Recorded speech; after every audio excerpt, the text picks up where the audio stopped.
हाय, उम्मीद आप सब अच्छे होंगे। मैं भी अच्छी हूँ। हाँ, ये वही बैकग्राउंड है मेरे घर का, क्योंकि अभी समर ब्रेक चल रहा है तो उसी चक्कर में मैं घर पे हूँ।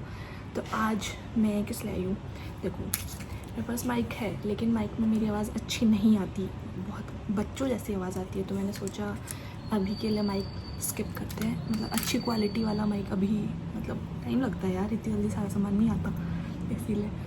तो अभी मैं वीडियो जिस पर बना रही हूँ वो है, मैं आपको ये स्टोरी टाइम है, ठीक है। पता नहीं, मुझे सुनाने में मज़ा आता है, इसलिए मैं सोचा आपके लिए अभी एक स्टोरी होएगी। लेकिन जब मेरे साथ हुआ था ये, जब मेरे लिए स्टोरी नहीं थी, मेरे लिए एक एक्सपीरियंस था जो कि मुझे बिल्कुल मज़े नहीं आया था उसमें। तो मैं आपको बताती हूँ ये बात, ठीक है। क्या हुआ था इसमें बेसिकली बताती हूँ। देखो ये मेरी है, अभी मेरा 6th सेम ख़त्म हो चुका है, ठीक है। ये मेरी स्टोरी है 4th सेम की, जब थी मैं एन हॉस्टल में। मेरा एक हॉस्टल है, उसका नाम एन है, अभी चेंज हो गया है जो भी, ठीक है। तो देखो उसमें क्या हुआ, हमें हॉस्टल खाली करना था। एन मेरा 4th सेम ख़त्म होने वाला था तो हॉस्टल खाली करना था। तो मैं क्या होता है, मेरा घर सामान लेके आती हूँ, लेकिन वहाँ पे क्या होता है, आप अपनी क्लॉक रूम में सामान रख सकते हो। मतलब जो दूर से होते हैं वो तो रखते ही है ना, जिनका बहुत टाइम लगता है आने जाने में, तो वो वहाँ रख के जाते हैं। तो वो रख के जा रहे थे, तो फिर मैंने तो मेरा पैक कर लिया था लगभग, और उस टाइम मैं लेट गई थी। लेट मतलब जैसे पेपर ख़त्म हुए तो मैं शायद नेक्स्ट डे गई थी, बाकी सब सेम डे निकल गए थे शाम को लगभग, लेकिन मैं नेक्स्ट डे निकली। तो उस चक्कर में मैंने सबकी हेल्प करवाई पैकिंग वैकिंग में। प्लस उस टाइम जो मेरी रूममेट थी वो रैंडम थी, मतलब खुशी थी, वो मेरे साथ जूनियर थी। तो लेकिन हाँ ठीक है। फिर उसके भी कुछ कोई लेने आया था उसका सामान, तो उसमें मैंने उनकी हेल्प की थी, मतलब थोड़ा बहुत उसका सामान रह गया तो मैंने उधर दे दी, चलो ठीक है। मैंने मेरी एक और दोस्त है उसकी भी हेल्प की। लेकिन फिर मेरी एक दोस्त की दोस्त थी, लेकिन अब हमारी दोस्ती है, लेकिन उस टाइम इतनी अच्छी दोस्ती नहीं थी। तो उसने ऐसे कहा कि मेरी दोस्त ने कि यार मैं तो जा रही हूँ, ये नेक्स्ट डे की बात है। उसने बोला यार मैं तो जा रही हूँ, तो उसका सामान पैक करवा देना। हाँ, तो फिर नहीं, वो सेम डे जा रही थी, मुझे नेक्स्ट डे जाना था। उसने कहा था वो जिस दिन मुझे निकलना था उस दिन उसकी सुबह की फ़्लाइट थी, वो दूर से थी, तो उसको क्लॉक रूम में सामान रखना था। तो उसने बोला उसका सामान रखवा देना। मैंने बोला कि उसको थोड़ा पैनिक हो रहा था, ऐसे ऐसे उसने बताया। तो मैं सोचा ठीक है कोई बात नहीं, दोस्त है, दोस्त की दोस्त, कोई बात नहीं, हेल्प कर देते हैं, कोई नहीं। मैं चली गई हेल्प करने के लिए। चलो मैंने वो भी करवा दी हेल्प वगैरह, शिफ्टिंग में ऊपर नीचे सामान। यार बहुत दिक्कत होती है, प्लस मैं खुद का, मेरा सामान का भंडार बहुत ज़्यादा रहता है, तो मैं, पापा मुझे बहुत डांट भी लगाते हैं कि तू इतना सामान लेके क्यों जाती है। क्योंकि आपको पता है मैं दिवाली पे घर आती हूँ तो ही मेरे पास बहुत सारा सामान होता है, वापस लेके जाती हूँ तो मेरे पास बहुत सारा सामान होता है। पता नहीं, मैं शायद लड़की हूँ इसी वजह से, पता नहीं मैं सामान से भरी पड़ी हूँ, पता नहीं, ख़त्म नहीं होता, वो दी एंड हो ही नहीं रहा है। तो फिर उसके बाद में क्या हुआ, हाँ उसके बाद में, हाँ ये चल हो गया, वो घर चली गई। फिर उसको कुछ सामान रह गया था, जैसे उसने पैक कर दिया। फिर वो थोड़ा सामान नहीं होता, जैसे आज रात को अगर आपको रुकना है तो आपका बेडशीट हो गया या फिर छोटा मोटा सामान जो हो गया वो कहाँ रखा होगा। तो उसने ऐसे बोला मैं तो लेट हो रही हूँ, तू मेरा रख देगी क्लॉक रूम में। फिर मैंने बोला ठीक है मैं रख दूँगी, ठीक है तू जा, तू सामान मेरे को दे जा तेरा अपना, मैं क्लॉक रूम में तेरा सामान रख दूँगी। मैंने बोला ठीक है। फिर अब होती है ये नींद स्टार्ट, ठीक है। देखो इसमें मैं किसी का डिसरिस्पेक्ट नहीं कर रही कि अगर आप सोचो अभी आगे जाके केयर टेकर का नाम आएगा, नाम नहीं आएगा, मतलब केयर टेकर आएगा, तो आप सोचोगे शायद मैं बदतमीज़ हूँ, लेकिन वैसा नहीं है। आपको शायद कुछ लोग रिलेट कर पाएंगे, कुछ लोग शायद नहीं कर पाएंगे। तो मैं गई सामान के लिए, मैंने पूरा पैक कर लिया था। मैं गई ये केयर टेकर के पास। फिर मैंने बोला जाके कि मैम, नहीं मैंने एक आंटी को बोला ऊपर, आंटी ने वो सामान रखना है। तो लेकिन जब वो उस फ्लोर का जो क्लॉक रूम था, मतलब जो फ्लोर के जो रूम्स होते हैं कुछ कुछ, वो भर गया था। उन्होंने बोला ऊपर वाले पे शिफ्ट हो गया। तो मैंने बोला ठीक है, और मेरी दोस्त का सामान नीचे वाले पे था, तो उन्होंने बोला ऊपर रख दो आप, नहीं नीचे। फिर मेरे को तो साथ ही रखना था ना उसका सामान उसके साथ ही। तो फिर मैंने बोला, फिर आंटी ने बोला कि चाबी मेरे पास तो नहीं है, केयर टेकर के मैम के पास है नीचे वाले फ्लोर की, तो तुम लेके आओ। तो मैंने बोला ठीक है। तो फिर आंटी मेरे साथ आई, तो आंटी को उन्होंने दी नहीं चाबी। मैं गई, फिर मैंने बोला मैम मेरे दोस्त का सामान कुछ रह गया था तो फिर उसको रखना है, तो मुझे रखने दीजिए। तो फिर वो बोलती है वहाँ सर भी थे, केयर टेकर सर भी। तो फिर मैंने बोला कि मुझे रखना है, तो फिर उन्होंने बोला कि नहीं नहीं रख सकते, बहुत एरोगेंटली, मतलब ऐसा लग रहा था कि मेरी कोई इज्जत नहीं है। तो पर्सनली अच्छा नहीं लग रहा था, क्योंकि अगर आप, मैं अच्छे से बात कर रही हूँ, अगर आप अच्छे से बात नहीं करोगे तो फिर वहाँ पे अगर, मुझे नहीं पता, मेरे अंदर वो नहीं है कि अगर कोई मुझे अच्छे से बात नहीं कर रहा, मैं नहीं कर रही, तो वो एज वाला फैक्टर मेरे अंदर आए कि मैं रिस्पेक्ट करूँ। रिस्पेक्ट अलग है, लेकिन सामने वाले को भी देनी पड़ेगी, उसका मूड कैसा ही हो। भाई मैं भी इतनी फ्रस्ट्रेट थी, इतनी लोगों की मैंने मदद करी।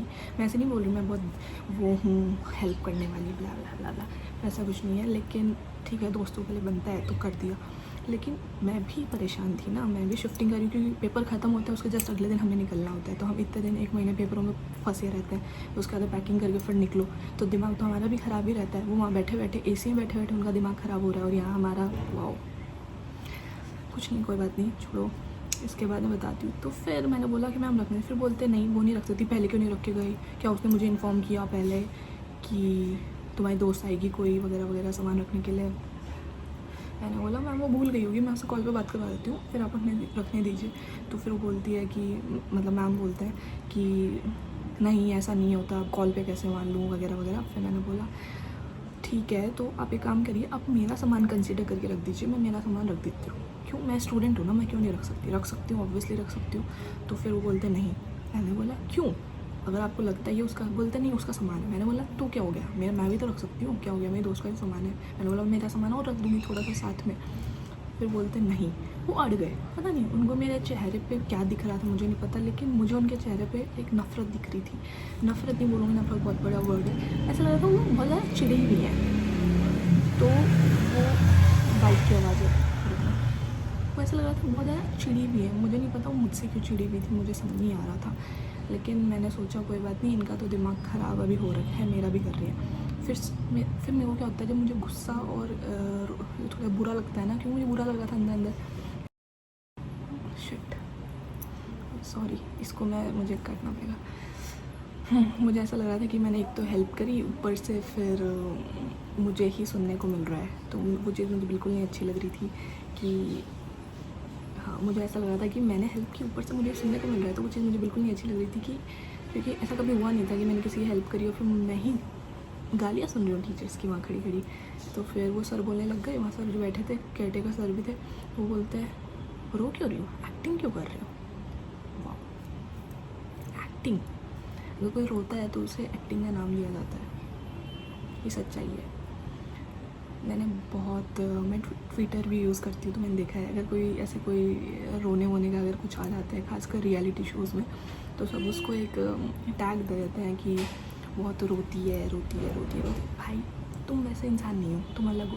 तो तुम सबको, और तुम्हारे जो दोस्त है शायद वो 10 लोग वो भी अलग हो, तो तुम सबको उन 10 और ख़ुद को मिला के उस 11-12वें जो इंसान है उसको अपने ऐसा मत समझो। काफ़ी लोग होते हैं, सब अलग होते हैं, कुछ रोने लग जाते हैं, कुछ हंसने लग जाते हैं, कुछ बौखला जाते हैं, कुछ पगला जाते हैं, सब तरीके के लोग एग्जिस्ट करते हैं। लेकिन उसका मतलब ये नहीं होता कि वो एक्टिंग कर रहे हैं। तुमने अपनी दुनिया में देखे होंगे एक्टिंग करने वाले, लेकिन सब एक्टिंग नहीं करते। तो मेरे को आ गया गुस्सा, इस टाइम मेरे को आ गया गुस्सा। तो फिर मैंने बोला कि सर ये कोई एक्टिंग नहीं है, अगर आपको ऐसा लग रहा है। लेकिन फिर वो चढ़ने लग गए मुझ पर, तो मुझे बहुत ज़्यादा गुस्सा आ गया। फिर मैंने बोला कि आपका थापर ही बकवास है, मैंने बोल दिया। मुझे इतना गुस्सा आया कि मुझे हॉस्टल बकवास है, सब बकवास है, आप सब बकवास हो, आप लोग सिर्फ फीस लेते हो, लूटते हो। मुझे ऐसा इतना ज़्यादा गुस्सा आ गया कि मैं पर्सनल चली गई। मतलब देखो, हर बच्चे के मन में ये बातें होती है कि मेरा हॉस्टल लूटता है, मेस लूटती है, ये सबके मन में मतलब 80% तो यही सोचते हैं अपने मेस, कॉलेज, हॉस्टल के बारे में। लेकिन खासकर प्राइवेट में जो होते हैं, लेकिन तो वही सेम चीज़ें थी, मैंने मुँह पे बोल दी। आप लोग कहेंगे, हाँ, मुझे बहुत ज़्यादा गुस्सा आ गया, तो बहुत ज़्यादा गुस्सा आ गया, मतलब मैं कंट्रोल ही नहीं कर पाई। मैंने बोला कि आप तो लोग तो कुछ समझते ही नहीं हो किसी को, बच्चे की। फिर एक को जो बाहर मैम बैठे, मैम बोलती है उनके पास चली गई, उनके पास गई, वो भी मुझे बोलने लग गई कि ये क्या है, कुछ समझ ही नहीं रहा था कि ये मेरा सामान नहीं है, ये मेरा सामान नहीं है। मुझे आ गया रोना। फिर मैंने मेरे दोस्त को उसी को कॉल करा, यार वो तो अपना फ्लाइट में बैठ के जा रही थी, यार दिल्ली पहुँच गई थी, दिल्ली से चेंज कर रही थी। मैं बोला यार, फिर मैं रोते रोते मैंने बोला कि यार, फिर बोलिए रो क्यों रही है। मैंने बोला है भाई, अब रोऊँ नहीं तो क्या करूँ। बस यही था कि मुझे नहीं पता कि हेल्प करनी चाहिए नहीं करनी चाहिए, क्योंकि काफ़ी बार उसका जो रिज़ल्ट होता है वो बड़ा अजीब होता है, मतलब आपको बुरा भी लग सकता है उससे। तो मुझे वो चीज़ बिल्कुल नहीं अच्छी लगी थी उस टाइम। तो ये मेरी छोटी सी स्टोरी थी, और जो कि मैं केयरटेकर लोग को ही बोलना चाहूँगी कि अगर आप लोग जितने फ्रस्ट्रेट रहते हो, हम भी रहते हैं, ठीक है। तो अगर आप लोग सोचते हो कि सिर्फ आप ही दुनिया में सारा काम कर रहे हो, देखो हमारे पेरेंट्स भी करते हैं, लेकिन अगर वो भी अगर स्कूल में बच्चों के ऊपर, जिसमें मैं टीचर अगर वो किसी को चढ़ रही है, मतलब गुस्सा कर रही है, डांट लगा रही है, तो शायद मैं उनको ही बोलूँगी कि आप फालतू में मतलब, तो सेम मैं आपको ही बोलूँगी कि नहीं करना चाहिए आपको ऐसा। मुझे नहीं अच्छा लगा, मुझे सच में नहीं अच्छा लगा। और गुस्से में फिर बोल देते हो, फिर मुझे नहीं पता, क्योंकि मैंने देखा है खासकर जो बड़े लोग होते हैं एज में, या फिर उनको इतनी जल्दी हिट नहीं करता कि ओ शिट मैंने गलती कर दी, बहुत धीरे हिट करता है। लेकिन जो बच्चा होता है उसको बहुत जल्दी ये चीज़ रियलाइज़ होती है। तो मुझे एक ही चीज़ रियलाइज़ हुई थी कि शायद मैंने बदतमीज़ी करी थी सामने बोल के, लेकिन वो मेरा रिएक्शन था, और रिएक्शन पता नहीं होता कैसा होना चाहिए, और हाइपर हो गई थी तो मैंने बहुत ज़्यादा बक दिया था उस टाइम तो। लेकिन मुझे बहुत गुस्सा आ गया था, सच्ची में बहुत ज़्यादा गुस्सा आ गया था। लेकिन ठीक है, और अभी मैं वापस उसी हॉस्टल में जा रही हूँ, लेकिन मैं नहीं चाहती मैं उन मैम से मिलूँ या उन सर से मिलूँ। मैम का तो फिर भी कम चांसेस है, क्योंकि शायद वो दूसरे हॉस्टल में शिफ्ट हो गई हो, सर ज़रूर दिखेंगे, लेकिन मैं नहीं चाहती मैं उनको फेस करूँ। मतलब मुझे, आप बोल सकते हो कुछ ही समझ सकते हो, लेकिन कुछ लोग नहीं, मतलब होता है ना लाइफ में, मतलब देखने का मन नहीं करता, तो ऐसा ही था कि नहीं मन कर रहा देखने का, तो मेरा भी नहीं कर रहा सिमिलरली, तो ठीक है। बाकी और तो कुछ नहीं, ये मेरी छोटी सी एक स्टोरी थी। यहाँ पे जो मेरे 20 तो लोग होंगे दोस्त, हाँ, तो उनको तो ये पता होगी, 20 को नहीं पता होगी, 7-8 को पता होगी जो मेरी क्लोज आने कोई, बाकी को नहीं पता होगी। ये बस ये मेरी छोटी सी स्टोरी थी, मैंने सोचा बता देती हूँ। उस टाइम ये मेरे को स्टोरी नहीं लग रही थी, उस टाइम मुझे बहुत सदमा सा लग गया था, लेकिन आज के टाइम पे ये स्टोरी बन गई, तो मैंने सोचा स्टोरी आपसे बताई जाए, तो मैंने बता दी आपको। ठीक है, मैं चलती हूँ। एक बताया, हाँ एक बात और, थैंक यू, आपने 100 सब्सक्राइबर्स कर दिए। आपको पता है 97 पे जो एक अटक गया था ना, वो मैं सोच रही थी कि कब 100 होंगे, कब 100 होंगे, भाई ये 100 होंगे कब। जब मैंने रियलाइज़ करा कि भाई इतना मुश्किल नहीं है, सॉरी मुश्किल मतलब इतना मुश्किल है, वीडियो बनाना बहुत मुश्किल है, खासकर उन पे सब्सक्राइबर, मतलब व्यूज़ वगैरह आना, और सब्सक्राइबर्स लोगों को लाना, मतलब लोगों को लाना बेसिकली अपने तरफ मुश्किल है। लोग कह देंगे आसान है, लेकिन मैं ये बोलूँगी जो कंटेंट क्रिएट भी करते हैं ना, उनकी बेइज्जती मत करना भाई, आसान नहीं है, बिल्कुल आसान नहीं है। खुद बना के बैठो। कंटेंट क्रिएट का मतलब मैं ये नहीं कह रही कि कोई कुछ भी कर रहा है तो उसको कंटेंट क्रिएशन कह गया, लेकिन जो कुछ लोग सच में डिज़र्व करते हैं अप्रिसिएशन, उनको अप्रिशिएट करना चाहिए, मुझे ऐसा लगता है। बाकी तो कुछ नहीं, मैं वैसे वीडियो बहुत लंबी हो गई। Thank you so much. जल्दी मिलते रहेंगे जब टाइम मिलता रहेगा। चलो ठीक है, बाय।